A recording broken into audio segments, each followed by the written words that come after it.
Hello সবাইকে, কেমন আছো সবাই? আজ আবার 20 ডেজ চ্যালেঞ্জে ডে 6।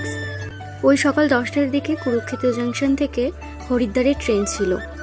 হরিদ্বার পৌঁছাতে ওই 2-3টে বেজে গেছিলো। হরিদ্বার স্টেশন থেকে অটো করে হরকিপৌড়ি ঘাটের কাছে হোটেল বা আশ্রম যাই বলা যায় সেখানে গিয়েছিলাম। তখন বিকেলে 5টা মতো বাজে, 5টা কি 5:30 হবে। তো তখন আমরা হরকিপৌড়ি ঘাটে যাই আরতি দেখতে।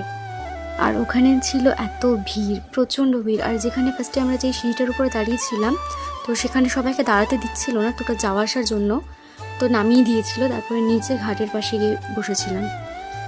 ঘাটের পাশ থেকে এই প্রদীপগুলো নিয়ে গঙ্গাতে ভাসিয়েছিলাম।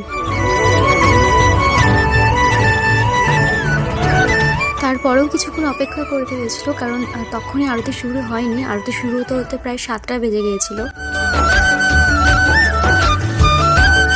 আরতির সময় সবাই দাঁড়িয়ে গিয়েছিল, তাই জন্য আমি আর কিছু দেখতেই পাচ্ছিলাম না ভিডিওতে।